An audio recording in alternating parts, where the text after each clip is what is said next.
तो अंतरात्मा आमच्या अंतःकरणामध्ये कार्य करतोय, आमच्या देहामध्ये कार्य करतोय, तोपर्यंत आम्ही बोलत असतो, आम्ही चालत असतो, आम्ही पाहत असतो, आम्ही ऐकत असतो, आम्ही सर्व क्रिया करत असतो, जोपर्यंत तो अंतरात्मा आमच्या अंतःकरणामध्ये आहे तोपर्यंत, आमच्या देहात आहे तोपर्यंत. एकदा तो अंतरात्मा निघून गेला ना की मग असं म्हणतात, आत्मा जाता देह पडे, देह पडता म्हणती मढे, आणि मढ्यास कर्तृत्व न घडे कदाकाळी. एकदा अंतरात्मा निघून गेला की देह पडला जातो, पडलेल्या देहाला मढ म्हटलं जाते, नाही का, मढ. आणि मढ कधीही काही कुठल्याही प्रकारे कार्य करत नाही, नाही का. जोपर्यंत एखादा माणूस स्पॉटमध्ये पडलेला आहे ना आजारी असताना, मग तो बोलतो, माझी अमकी अजून मला पाहायला आली नाही, माझा अमका अजून मला पाहायला आला नाही, सगळी येऊन गेली. आणि तोच का नाही बरं आला?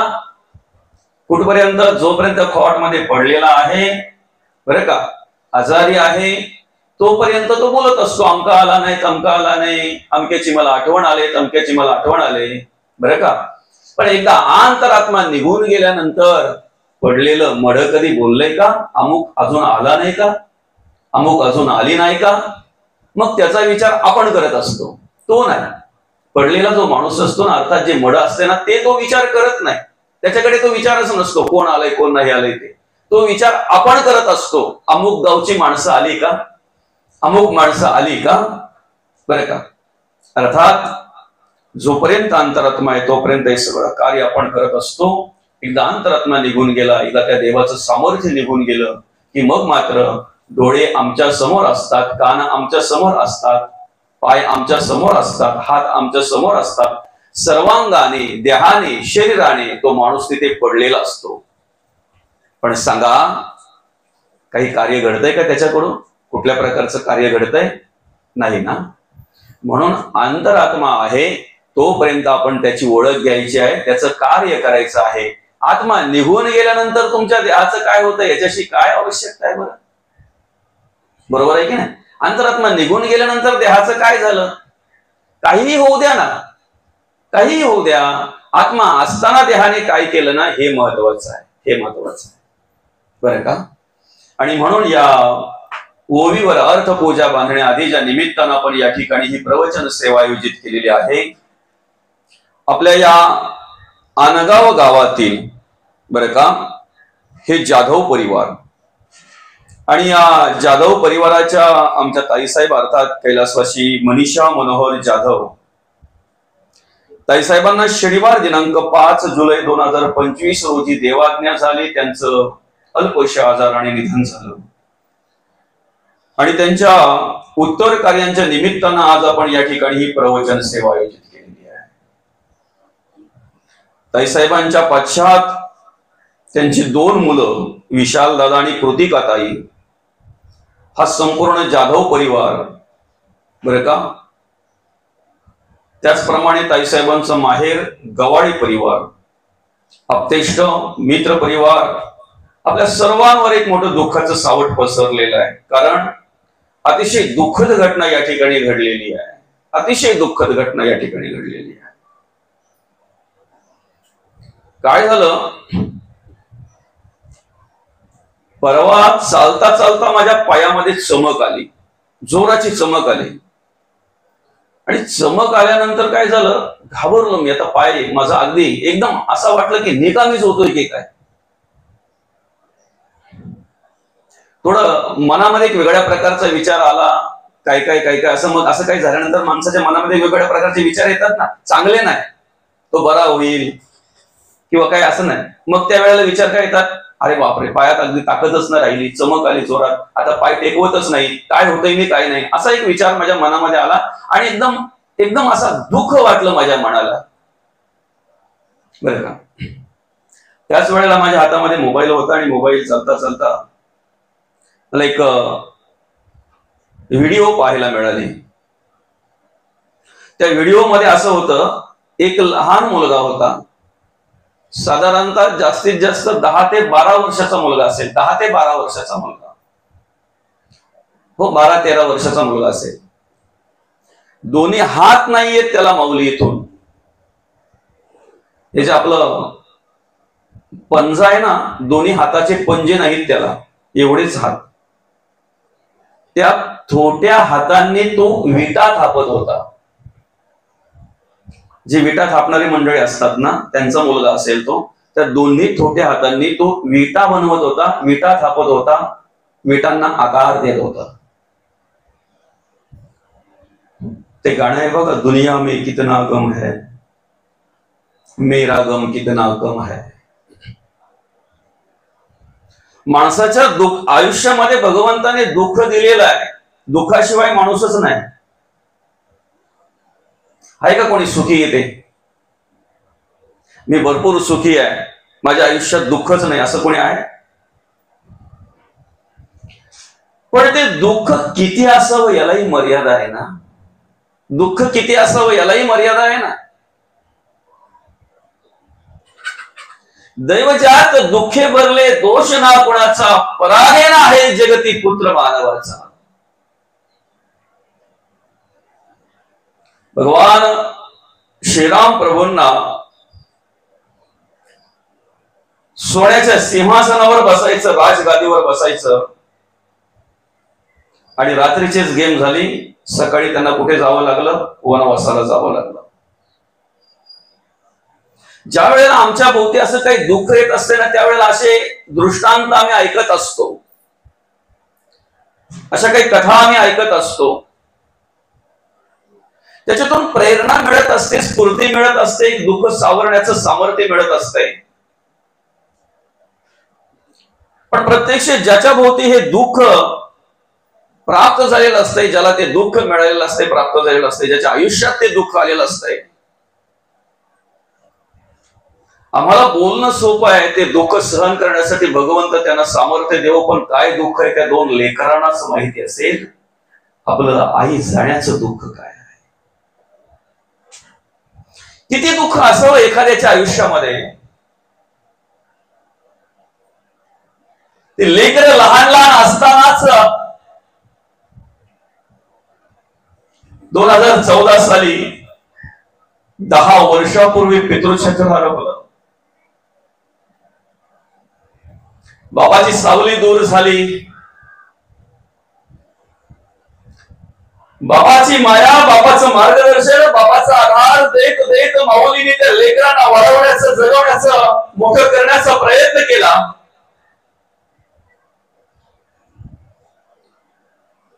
आणि अशा प्रकारे कार्य करत असताना या ठिकाणी 5 जुलै 2025 रोजी ताई साहेबांनी तुमचा आमचा निरोप घेतला. खऱ्या अर्थानं त्यांचं दुःखद निधन झालं. त्यांचं अल्पशा आजाराने निधन झालं. अतिशय अल्प काळामध्ये, अतिशय कमी वयामध्ये. 4 भावंडांना, 3 भावंडांना आधार देणारी मोठी बहीण असते. आमच्या आईच्याच एवढं प्रेम करणारी, आमच्या आईच्याच एवढी आम्हाला माया लावणारी, आमच्या आयुष्यातलं दुसरं जर कोणी दैवत असेल तर ती म्हणजेच आमची मोठी बहीण. आम्हाला मार्गदर्शन करणारी, आम्हाला जीव लावणारी, आम्हाला माया लावणारी. प्रत्येक आई वडिलांच्या आयुष्यातलं सगळ्यात मोठं दुःख जर असेल तर त्या आई वडिलांच्या समोर एखाद्या मुलाने जावं, मुलीने जावं, यापेक्षा दुसरं दुःख त्यांच्या आयुष्यात कुठलंच नाहीये.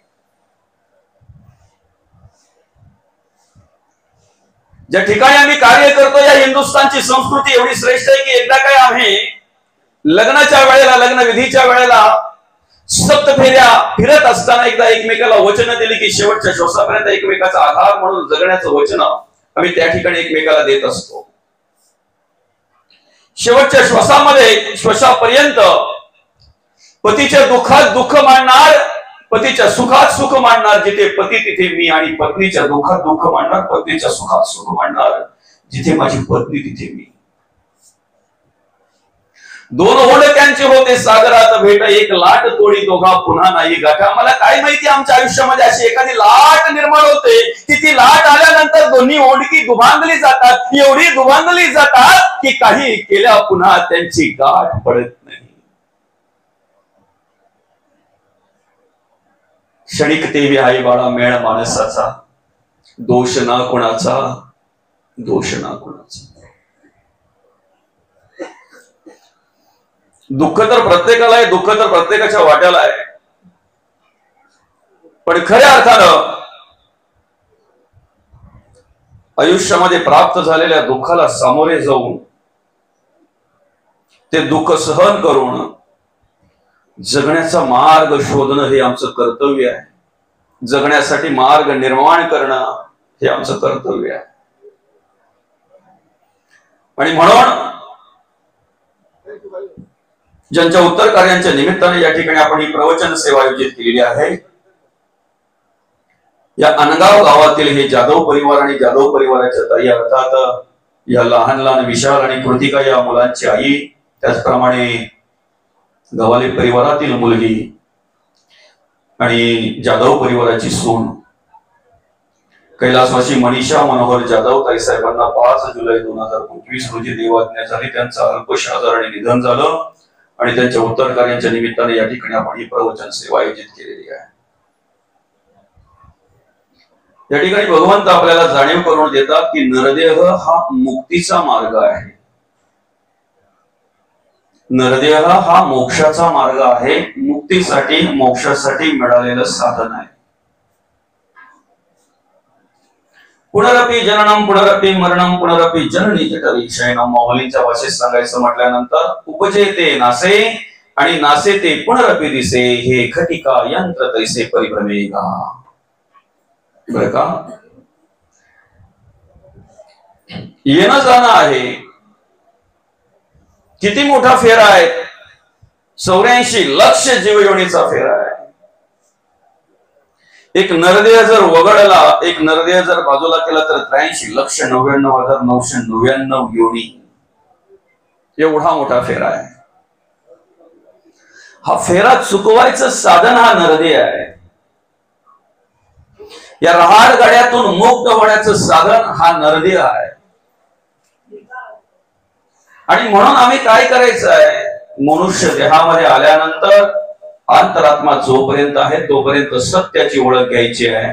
तो अंतरात्मा जोपर्यंत आमचा आधार आहे, आम्हाला आधार देतोय, तोपर्यंत आम्ही त्या देवाचं कार्य करायचंय, धर्माचं कार्य करायचं आहे. खऱ्या अर्थानं जेवढं चांगलं वागता येईल, जगता येईल, तेवढं चांगलं जगता वागता आलं पाहिजे माणसाला.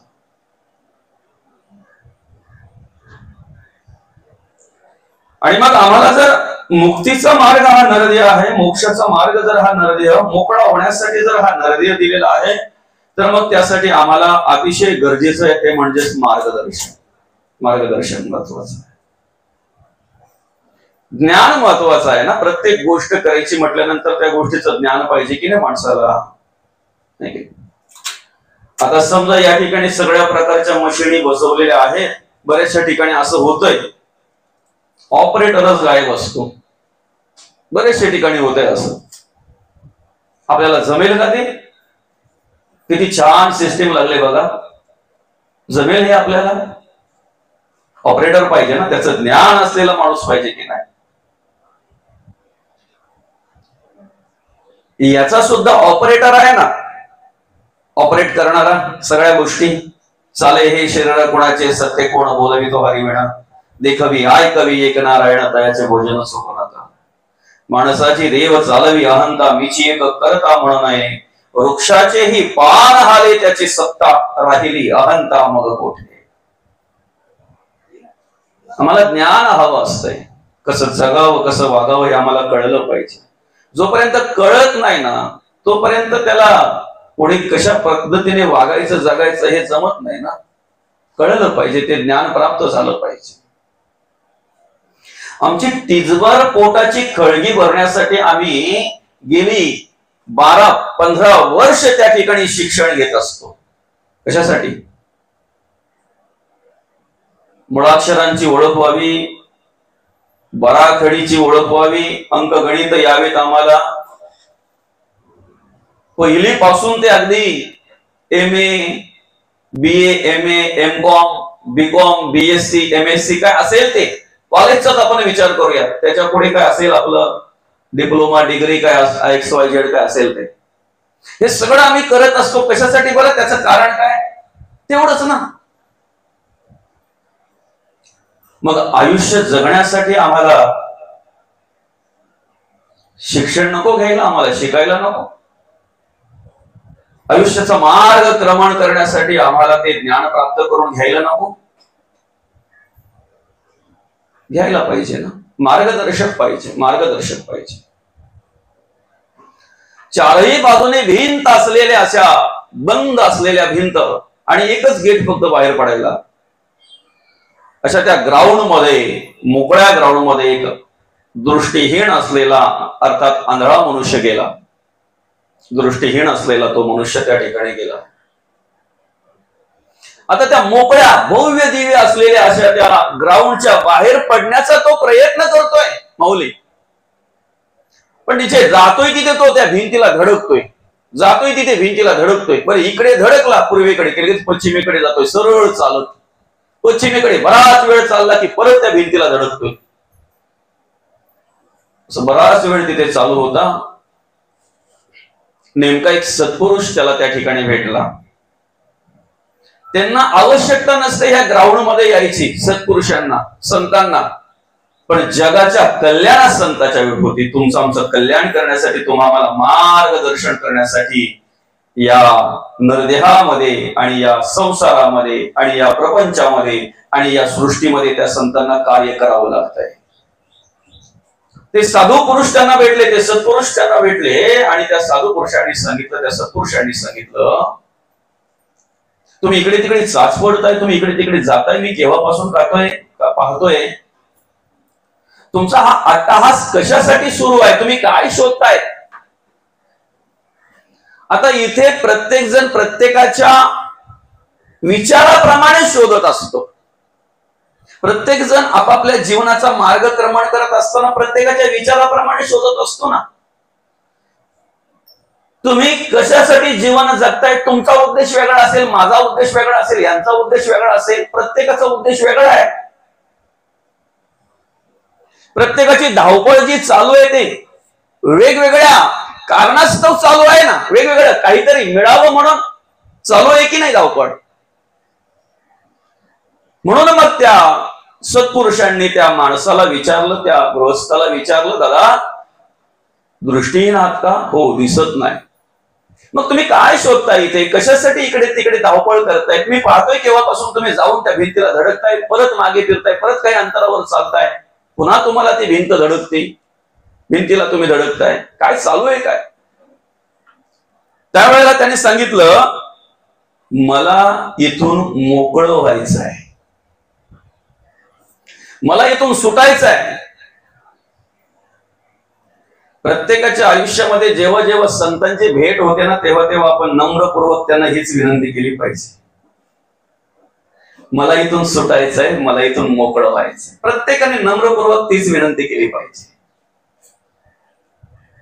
देवाकडे काय मागावं आम्ही? संतांकडे काय मागावं आम्ही? मला इथून सुटायचंय, मोकळं व्हायचंय, मला मार्गदर्शन करा. बरं का? आणि मग त्या साधू पुरुषाने त्याला त्या ठिकाणी त्या भिंतीला लावून दिलं, बरं का, आणि सांगितलं, ही भिंत चाच पडत जा. जिथे भिंत संपेल ना, समजा गेट आला, सहज बाहेर पडशील. बरं का? आता तो गृहस्थ त्या ठिकाणी, तो मनुष्य चाचपडत निघाला त्या भिंतीला. बराच वेळ त्याने ती भिंत चाचपडली. नेमका गेट यायची वेळ आणि त्याच्या पाठीला खाज यायची वेळ. काय विचार केला, एवढा वेळ चाचपडली तेव्हा नाही संपली आणि पाठीला खाजवता खाजवता काय संपणार आहे? पाठीला खाजवता त्याने 4-5 पावलं काय पुढे टाकली, तोपर्यंत गेट येऊन गेला. पुन्हा भिंत सुरू. एकदा पाठीला, एकदा डोक्याला, एकदा मानेला, एकदा कमरेला, बऱ्याच फेऱ्या झाल्या दादा, पण गेट यायची वेळ आणि याला खास यायची वेळ एकच असायची, त्यामुळे अनेक फेऱ्या मारल्या. यालाच राहडगाड म्हणतात.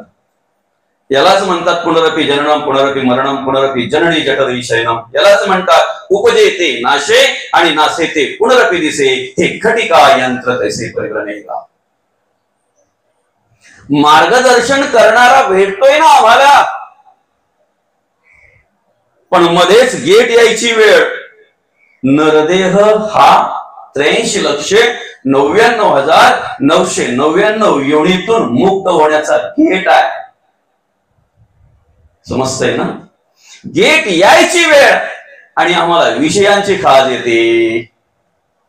कोण कामाधीन होतोय, कोण लोभाधीन होतोय, कोण क्रोधाधीन होतोय, कोण अभिमानाधीन होतोय, कोण दंभाधीन होतोय, कोण अहंकाराधीन होतोय, कोण मत्सराधीन होतोय, कोण तिरस्काराधीन होतोय. कमी आहेत का ते? आणि आयुष्य बर्बाद करून टाकतोय मनुष्य, जीवन उद्ध्वस्त करून टाकतोय मनुष्य, स्वतःहून स्वतःच आयुष्य बर्बाद करून टाकतोय. मार्गदर्शक मिळतात काही वेळेला, पण मार्गदर्शक मिळूनही त्याच्या ज्ञानाचा उपयोग आम्हाला का होत नाही माहितीये का? त्या ज्ञानाचा उपयोग आम्ही स्वतःसाठी करत नाही, स्वतःला पाहण्यासाठी करत नाही. आम्ही जगाला पाहत असतो, आम्ही जगाला शोधत असतो. अगदी साधं आणि सोपं उदाहरण बघा, आपल्या रोजच्या नित्य नेमातलं उदाहरण सांगतो बघा, प्रत्येकाला पटेल असं. तुम्हाला मेकअप करायचा असेल तर आरशापुढे तुम्ही उभे राहून तुमच्या चेहऱ्याकडे पाहता का इतरांच्या चेहऱ्याकडे पाहता? तुम्हाला जर मेकअप करायचा आहे की नाही, तुमचा चेहरा सुशोभित व्हावा म्हणून जेव्हा तुम्ही आरशापुढे उभे राहता तेव्हा आपल्या स्वतःच्या चेहऱ्याकडे पाहता का इतरांच्या चेहऱ्याकडे पाहता त्या आरशामध्ये? आम्हाला पावडर जर आमच्या गालाला आमच्या तोंडाला जर लावायची तर आरशातही आम्ही आमच्याच तोंडाकडे बघितलं पाहिजे. आम्हाला तो काजळ जर आमच्या डोळ्यात भरायचा आहे ना तर आम्ही आरशामध्ये आमच्याच डोळ्याकडे बघितलं पाहिजे. आम्हाला तो गंध जर आमच्या कपाळी लावायचा आहे तर त्या आरशामध्ये सुद्धा आम्ही आमच्याच कपाळावर बघितलं पाहिजे. ऐका, जर आमच्या चेहऱ्याचं सुशोभीकरण करण्यासाठी जर आम्हाला आमच्या चेहऱ्याकडे बघावं लागतंय तर आम्हाला गुणांनी, कर्मांनी, विचारांनी जर सुशोभीकरण आमच्या जीवनाचं करायचं आहे, आमच्या देहाचं करायचं आहे, तर आम्ही इतरांकडे पाहून चालेल का? चालेल इतरांकडे पाहून? आम्ही स्वतःकडेच बघितलं पाहिजे ना, आम्ही स्वतःचाच विचार केला पाहिजे ना. ज्या वेळेला आम्ही स्वतःचा विचार करतोय ना त्यावेळेला आम्हाला आमच्या जीवनाचा मार्ग मिळत असतो, मार्ग कळत असतो. ज्ञानाचे प्रकार अनेक आहेत, अनेक प्रकारचं ज्ञान आहे बरं का. केवळ पोट भरावा याची विद्या तैसी म्हणून आहे सद्विद्या. अनेक प्रकारचं ज्ञान आहे. ज्ञानी माणसात आपल्याला काही कमी पाहायला मिळतात का? संसार करायचा असेल ते ज्ञान वेगळं, प्रपंचाचे उदंड ज्ञान काय म्हटलेलं आहे त्या ठिकाणी? प्रपंचाचे उदंड ज्ञान, परमार्थाविषयी अज्ञान. मग प्रपंचाचं उदंड ज्ञान असेल आणि परमार्थाविषयी जर अज्ञान असेल तर नेणे स्वये समाधान या नाव बद्ध, ती बद्धाची अवस्था सांगितलेली आहे, बांधलेल्याची अवस्था सांगितलेली आहे.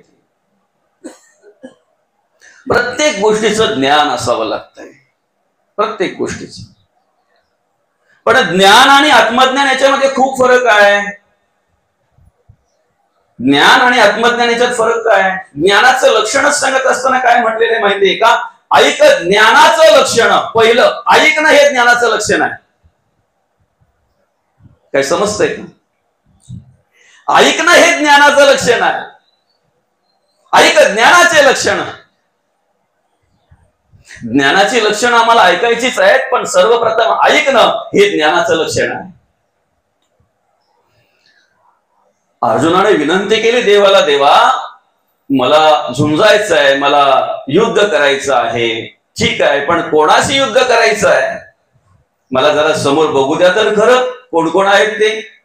माझा रथ जरा मध्यावर घ्या ना देवा, म्हणजे मला सहज पाहता येतील कोणाकोणाशी मला युद्ध करायचं आहे, कोणाकोणाशी मला लढायचं आहे. आणि ज्या वेळेला समोर बघितलं तेव्हा सगळे काका, आजोबा, चुलत भाऊ, अमुक तमुक हे देव सगळे आपलेच बघितले ना. आणि हे सगळे बघितल्यानंतर मोह निर्माण झाला, माया निर्माण झाली, ममत्व निर्माण झालं. आणि एकदा ममत्व निर्माण झालं की मग अंग थरथरायला लागतं. याला मी मारणार, यांना मी मारणार. त्याच्या हातातलं जे शस्त्र होतं ते खाली गळून पडलं. इंद्रिय शिथिल झाली, गणित गात्र झाली इंद्रिय.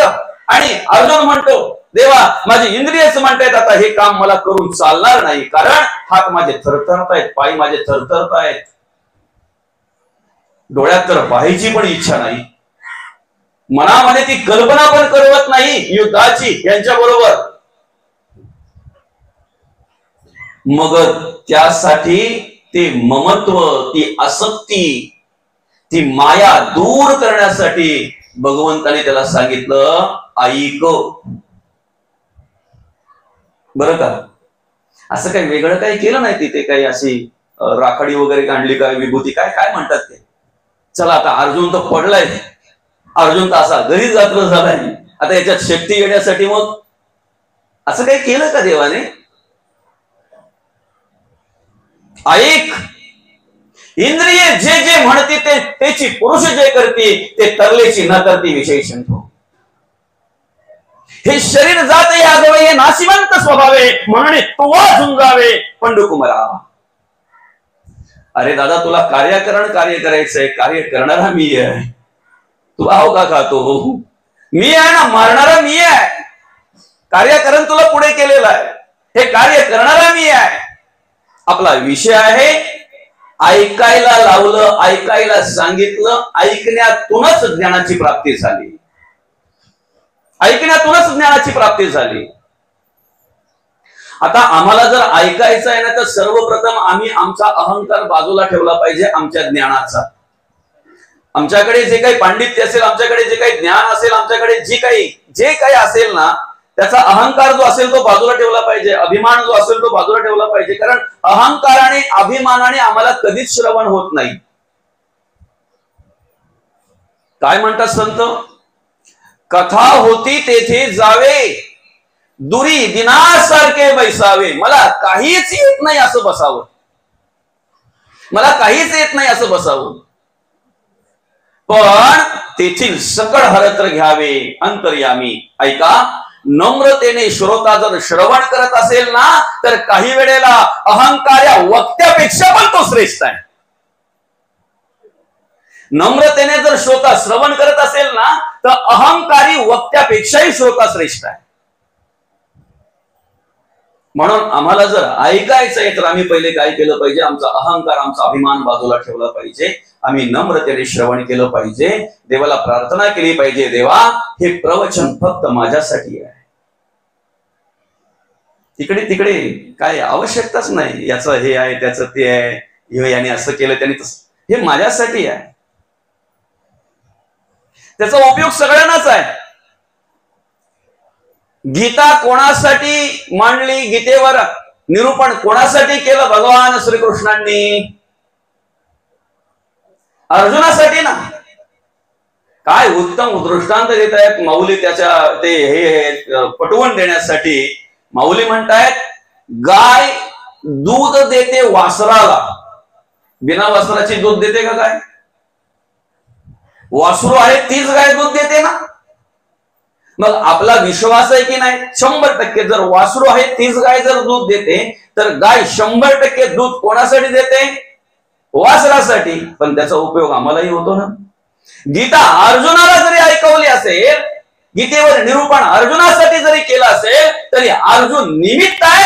खास करून तो मार्गदर्शन भगवंताला आम्हाला करायचं आहे, आमच्यासाठी आहे. आणि म्हणून मग आम्ही आमच्याकडे पाहणं, याला आत्मज्ञान म्हणतात. ऐक, ज्ञानाचे लक्षण, ज्ञान म्हणजे आत्मज्ञान. पहावे आपणासी आपण तयानाव ज्ञान. मी कसं वागलं पाहिजे, मी कसं जगलं पाहिजे, याचा विचार सर्वप्रथम माणसाने केला पाहिजे. याचा विचार सर्वप्रथम माणसाने केला पाहिजे. आम्ही मायेने बांधलेलो आहोत. म्हणून तर जगद्गुरु तुकोबा म्हणतात ना, नको नको मना गुंतू माया जाळी, काळ आला जवळी ग्रासावया. काय विशेष आहे ना, माणसाचं आयुष्य मनुष्य जगत असताना दिवसेंदिवस काळाच्या जवळ जातोय, पण जसा जसा दिवसेंदिवस काळाच्या जवळ जातोय ना, तसं त्याला मृत्यूचं विस्मरण होतंय. हे दुर्दैव आहे. वय वाढलं म्हणजे कशाच्या जवळ चाललाय तो? काळाच्या जवळ चाललाय तो, मृत्यूच्या जवळ चाललाय तो. पण लहान मुलाकडे जेवढी भांडणं नाहीत ना, तेवढी लहान मुलांकडे जेवढा द्वेष मत्सर तिरस्कार नाही ना, तेवढा कोणाकडे आहे? हा भांडवल वाढवला कोणी? काळ आला जवळी ग्रासावया. एकदा ती उडी पडली ना दादा, कोणीही सोडवू शकत नाही. नाही कुणाचे कोणी तुझे नव्हे रे, कोणी अंतीज असेल एकला रे, प्राण्या मासे मासे म्हणून बंधू कोणाची, बहीण कोणाची, कोणाचे सगळे सोय रे. मेल्या पाठी सर्वच राहील, तुटतील धागे दोरे, प्राण्या माईचा बाजार. 2 दिवसाची तुझी जवानी नाही पुढे टिकणार रे, वृद्धपण येता जवळी वैद्य काय करणार, प्राण्या माईचा बाजार. नाही कुणाचे कोणी तुझे नव्हे रे, कोणी अंतीज असेल एकला रे, प्राण्या मासे मासे. जिंदगी एक किराए का घर है, एक ना एक दिन बदलना पड़ेगा. मौत जब तुमको आवाज देगी, घर से बाहर निकलना पड़ेगा. सांझ के बाद होगा सवेरा, देखना है अगर दिन सुलेरा. पाव फूलों पे रखने से पहले तुमको कांटों से चलना पड़ेगा. जिंदगी एक किराए का घर है, एक ना एक दिन बदलना पड़ेगा. फरक एवढंच आहे, तिकडे ऍग्रीमेंट असतंय रूम कधी सोडायची आहे. इकडे आम्हाला ऍग्रीमेंट आहे पण तारीख माहिती नाही आहे. जन्मतारखा आम्हाला सगळ्यांना माहिती आहे, मृत्यूची तारीख कोणाला माहिती आहे बरं इथे आहे का? बरं जन्म झालेला आहे म्हणजे मृत्यू 100% आहे एवढा तरी विश्वास आहे ना प्रत्येकाचा. जावं तर लागणारच आहे, प्रत्येक गोष्टीला पर्याय आहे. मृत्यूला काय पर्याय आहे बरं? काय पर्याय आहे मृत्यूला? आणि सगळ्या गोष्टींना पर्याय ठेवलेला आहे बरं का. एखाद्या ठिकाणी जर आम्हाला एखाद्या कार्यक्रमाला जायचं असेल आणि त्या ठिकाणी त्या कार्यक्रमाला जाण्यासाठी आम्ही तयारी केल्यानंतर जर आमचं डोकं दुखायला लागलं, तर लगेच तो मोठा भाऊ बोलतो बारक्याला, हे आता माझं डोकं दुखायला लागलं, त्या कार्यक्रमाला आपल्यापैकी कोणतरी गेलाच पाहिजे, तू जा, चालता चालता तिथे उपस्थिती जातो. मोठ्या भावाऐवजी बारका भाऊ चालेल तिकडे. अनगाव कुठे माहितीच नव्हतं. अनगाव लई वेळा बऱ्याच वेळा ऐकलं होतं बरं का. चाव्याला आलो तिथे म्हटलं कुंडास मधून जाऊ की चाव्यामधून जाऊ. त्याने सांगितलं दादा कुंडास मधून जर जाल तिकडं तर ते ह्या रस्त्याचं काम चालू आहे. जेनपेठ बडोदा रस्ता का हा, या रस्त्याचं काम चालू आहे. वेडी वाकडी वळण आहे तिथे, पण माणूस असला तर सांगेल, नाही तर मग तुम्हाला रस्ता सापडणार नाही, तुम्ही इकडून जा. रस्ता खराब आहे. किती खराब आहे? खूप सांभाळून यावं लागलं, खूप जपून यावं लागलं बरं का. माहिती नाही, कदाचित अशी भीती वाटली होती, एवढा रस्ता चिकट झालेला आहे. माझी ऍक्टिव्हा जर सटकली असती, पडली असती, कदाचित जर महाराज इथपर्यंत पोहोचले नसते, तर तुमच्याकडे पर्यायी महाराज आहेत ना. समजतंय ना? समोर काका बसलेले आहेत, काका विधी करण्यासाठी आलेत ना तुम्ही, बरोबर आहे की नाही?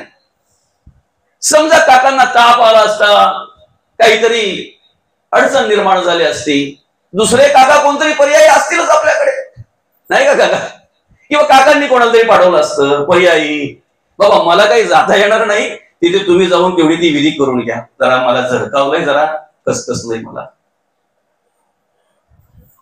तो मृत्यू आल्यानंतर पर्यायी काय बरं? पर्याय सांगून जमेल का? जरा मला टाइम नाही हो यायला, मला वेळ नाही ना यायला.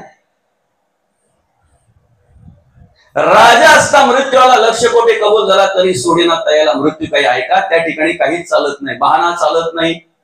त्या ठिकाणी तुम्ही काहीतरी सांगून चालणार नाही. त्या ठिकाणी तुमची प्रॉपर्टी, संपत्ती, पैसा, अडका, धन दौलत, सोयरे दायरे, मित्र, किती मोठी ओळख असू द्या, किती जरी तुम्ही त्यांना सांगितलं ना, पंतप्रधान माझ्या ओळखीचे आहेत, अहो मंत्री माझ्या ओळखीचे आहेत, अमुक अमुक अमुक अमुक ऑफिसर आहेत ना, ते माझ्या ओळखीचे आहेत, अमुक अमुक आमचे नातेवाईक आहेत, ते तुमचं नाव त्यांना सांगे ना, मग सस्पेंड करतील तुला.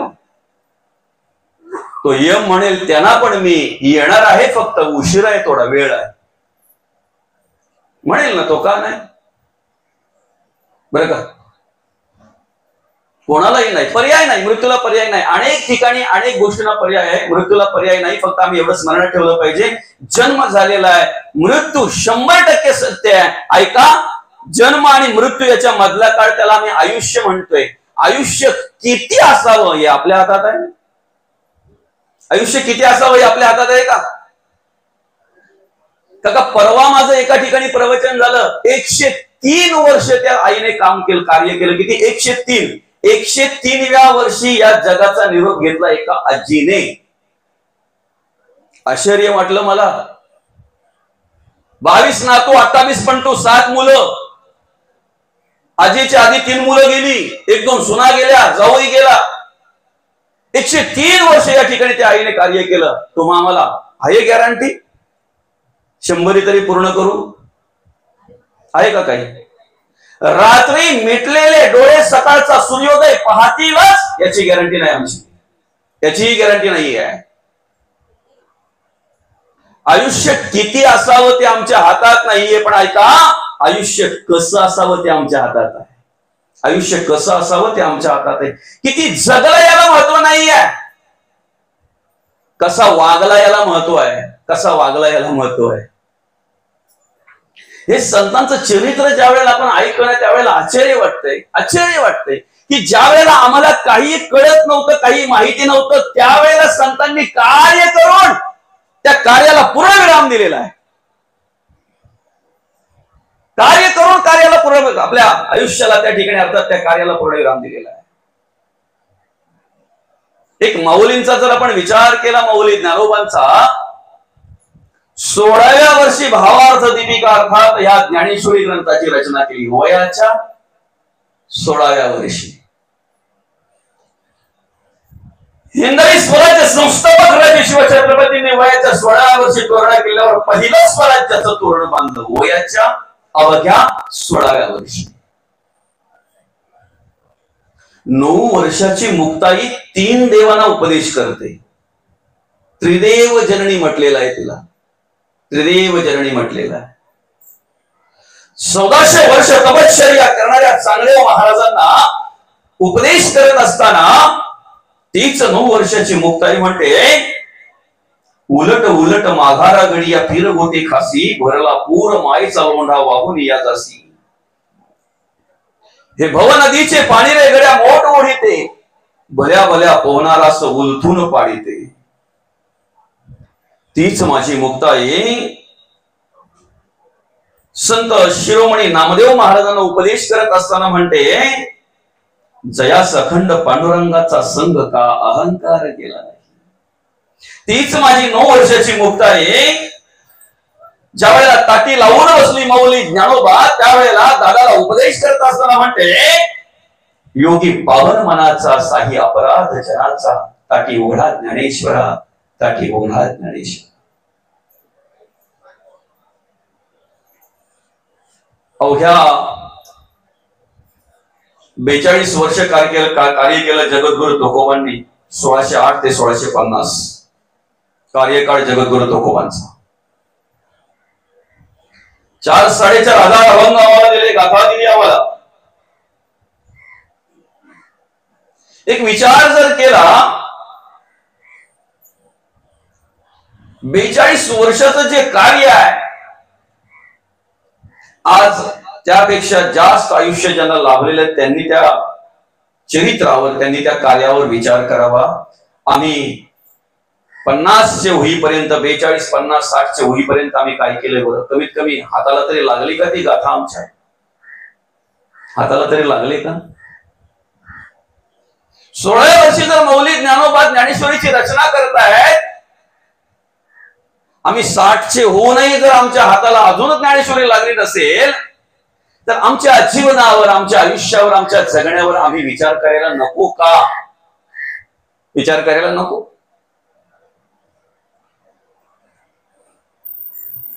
किती आयुष्य असावं आमच्या हातात नाहीये, पण कसं असावं ते आमच्या हातात आहे ना. जे मिळालंय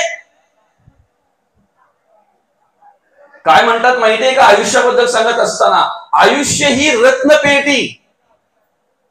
आयुष्याबद्दल बोलत असताना काय म्हटलेलं आहे, आयुष्य हेची रत्नपेटी, माझी भजन रत्ने गोमटी, ईश्वरी अर्पुणी या लोटी आनंदची करावी. आयुष्य ही भगवंताच्या कृपेने प्राप्त झालेली आम्हाला रत्नपेटी आहे.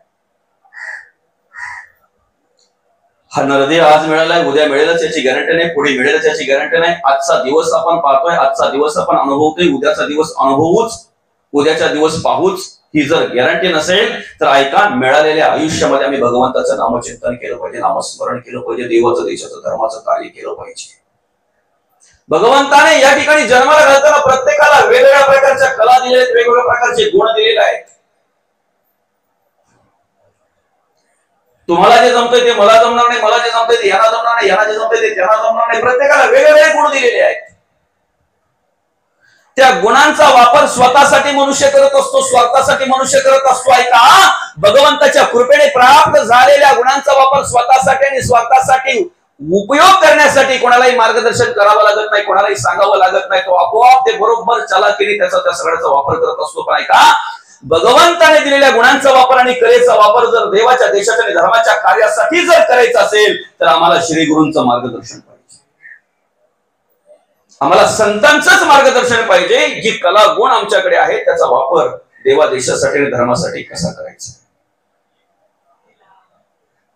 उद्याचा दिवस असेल नसेल माहित नाहीये. ही कला ह्या कंठावर अवलंबून आहे, ह्या बोलण्यावर अवलंबून आहे. उद्या जर कमी जास्त काही झालं, महाराज असतील, प्रवचन करणार नाहीत.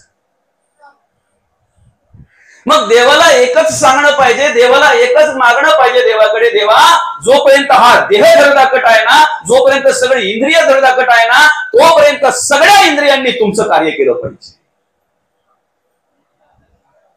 एक वेळ देवाला एखादं फूल अर्पण नाही करता आलं, चालेल, नसेल ना काका, त्यावेळेला काय सांगतात माहितीये का, अक्षता घ्या. बरोबर आहे की नाही काका?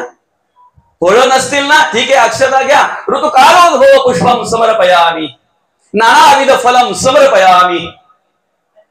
करतोय ना. पण देवाला मन अर्पण करता आलं पाहिजे, देवाला मन अर्पण करता आलं पाहिजे.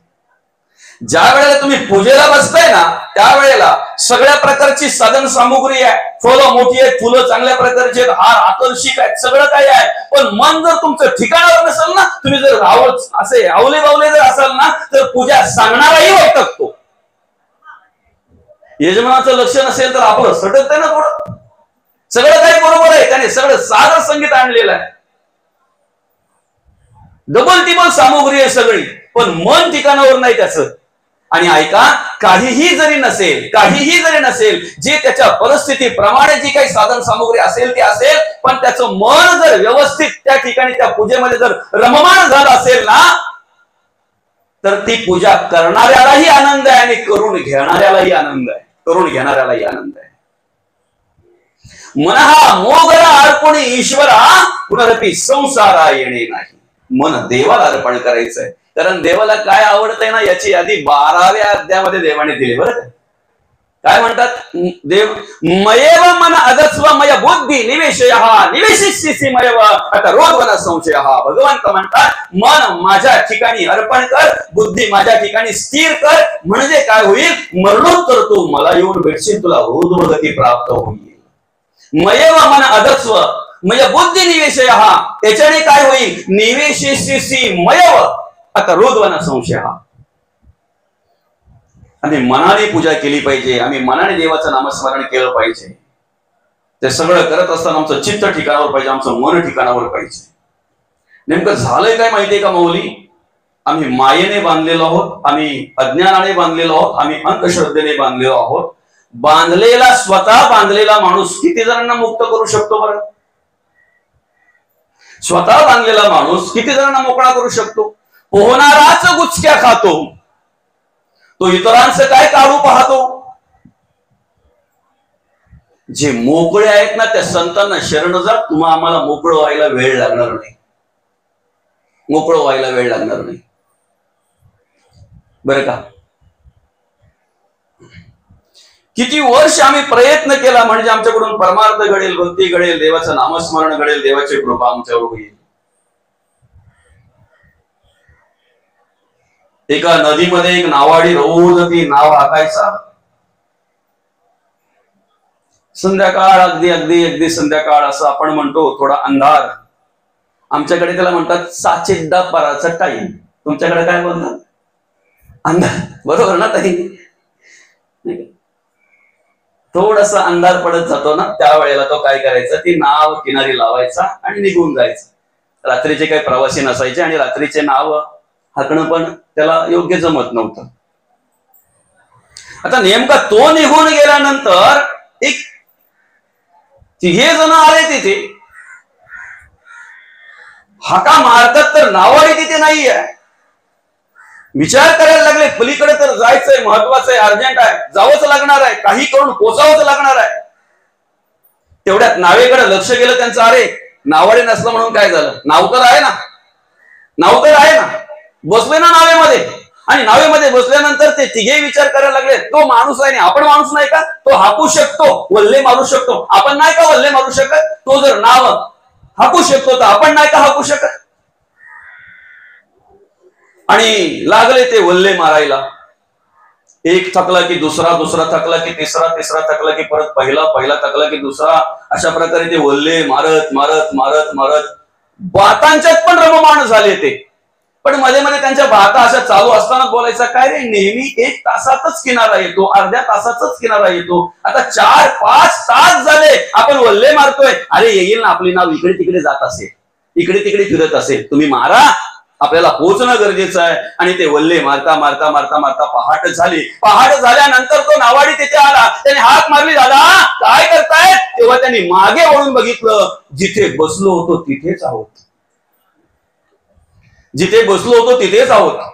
तेव्हा त्याला विचारलं, दादा तू नावाडी आहेस, तू रोज नाव हाकतोय आणि अर्थात म्हणजे हे ह्याच वल्ल्याने वलवतोय, मग तुने वल्लवलेली नाव जर पुढे जाते, आम्ही रात्रभर तिघांनी प्रयत्न करूनही वल्ले मारूनही नाव जरा पण हल्ली नाही, त्याला कारण काय? तेव्हा त्या नावाड्याने सांगितलं, रोज संध्याकाळी जाताना मी ही नाव या झाडाला बांधून जातो. आता या झाडाला बांधलेली नाव यांनी किती दिवस रात्र हाकली म्हणजे पुढे जाईल सांगा ना. तशी आमची ही नाव आहे. नरदेह म्हणजे संसार रूपी भवसागर तरुण जाण्यासाठी नाव आहे. पण ती जर बांधलेली असेल देहबुद्धीने, मायेने, अंधश्रद्धेने, अज्ञानाने जर बांधलेली असेल तर आम्ही किती वर्ष हाकली म्हणजे तिचा प्रवास व्यवस्थित होईल सांगा. किती वर्ष हाकली म्हणजे प्रवास व्यवस्थित होईल तिचा. किती जरी आम्ही तिथे तिला पुढे नेण्याचा प्रयत्न केला, हाकण्याचा प्रयत्न केला, तरी जर बांधलेली नाव असेल तर दादा आम्ही परमार्थ करतोय हा भ्रम आहे. अज्ञान जर असेल, अंधश्रद्धा जर असेल आमच्या अंतःकरणामध्ये, मायेच्या अधीन जर अजूनही आम्ही झालेलो असू, संसाराची आसक्ती जर आमच्या अंतःकरणामध्ये असेल तर आम्ही परमार्थ करतोय हा भ्रम आहे ना. अहो तुम्ही पंढरपूरला आणि आळंदीला जाऊनही जर पोलीपाट लाटणी घेऊन येत असाल तर सांगा ना, तुमच्या अनगावच्या बाजारामध्ये वेगळं काय मिळतंय? मग तुम्ही पंढरपूरला जाऊन आळंदीला जाऊन जर पोलीपाट लाटणी जर घेऊन येताय तर मग अनगावच्या बाजारामध्ये वेगळं काय मिळतंय? समजतंय ना. संसाराची आसक्ती जर आम्हाला बाजूला करता येत नसेल, आम्हाला तात्पुरता संसार जर विसरता येत नसेल, तात्पुरता बोलतो हा बरं का, तात्पुरता संसार जर विसरता येत नसेल, प्रत्येक गोष्ट जी आहे ना ती त्या वेळेपुरतीच तिचा वापर करावा, ते चांगलं असतं. आता मला माझ्या घरून इथपर्यंत यायला गाडीचा वापर मी केला, मी ऍक्टिव्हा घेऊन इथपर्यंत आलो, ऐकताय ना. पण जागेवर पोहोचल्या बरोबर चावी काढली, खिशात ठेवली, ती ऍक्टिव्हा तिकडे लावून टाकली गाडी. ते साधन होतं ते बाजूला केलं. मला जे साध्य करायचंय ते साध्य झाल्यानंतर पुन्हा जाऊन बसणार आहे ना. आम्हाला जे साध्य करायचंय ते साध्य करण्यासाठी हा नरदेह दिलेला आहे. या नरदेहावर किती प्रेम असावं, त्याच्याविषयी किती आसक्ती असावी. बरं आम्हाला या ऋणानुबंधाच्या गाठी आहेत, आई वडिलांचे ऋण आहेत, मुलांचे ऋण आहेत, मुलीचे ऋण आहेत, नातेवाईकांचे ऋण आहेत, समाजाचे ऋण आहेत, कुटुंबाचे ऋण आहेत, देवाचे, देशाचे, धर्माचे ऋण आहेत. आणि हे ऋण जर आम्हाला फेडायचे तर आम्हाला कर्म करावीच लागणार आहे. पण ही सगळी कर्म करत असताना आम्ही त्याच्यामध्ये किती अडकावं बरं, किती आसक्ती असावी बरं त्याच्याविषयी. आणि ते जर आम्हाला सुटत नसेल, स्मरणिका घेतल्यानंतर आम्हाला देव आठवायला पाहिजे, पण कोणी पीठ न्यायला त्या जर आठवत असेल तर, माळ हातात घेतल्यानंतर आम्हाला देव आठवायला पाहिजे, पण खालच्या आलीच्या दादाने 2000 घेतलं, 8 दिवस झालं परत आणून दिलं नाही. माळ घेतली तेव्हा त्याला आठवलं आणि बोलतो पण कोणाला, हे बाळा माळ ठेवली का विसरण. अरे स्मरणिका हातात घेतल्यानंतर आम्हाला देव आठवायला पाहिजे, पण आम्हाला संसार आठवतोय. आम्ही पायी प्रवास करत असताना, तीर्थ पायी दिंडीमध्ये जात असताना आम्हाला संसार सुटत नाही. आम्ही संसाराच्या गप्पा करत जातो, आम्ही प्रपंचाच्या गप्पा करत जातो. आम्ही याचा द्वेष कर, आम्ही त्याचा द्वेष कर, आम्ही याचा मत्सर कर, त्याचा मत्सर कर, असं करत जर जात असू तर मग घरी राहिलेलं बरं का तिकडे गेलेलं बरं? तुम्ही व्यवस्थित ऐका.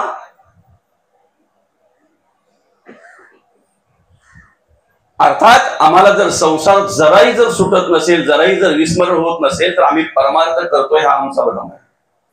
आणि म्हणून संतांनी त्या ठिकाणी आम्हाला एक जाणीव, एक ओळख करून दिलेली आहे की खऱ्या अर्थानं हा जर नरदेह आम्हाला जर आमचा उद्धारासाठी जर दिली, तर आम्ही काय केलं पाहिजे? ज्या कारणास्तव दिलाय ना, बरं का, ज्या कारणास्तव तो आणलाय ना, ते काम आम्ही केलं पाहिजे, काम आम्ही केलं पाहिजे. बरोबर आहे की नाही? अहो साधं उदाहरण आहे. शेजाऱ्यांनी वॉशिंग मशीन आणली म्हणून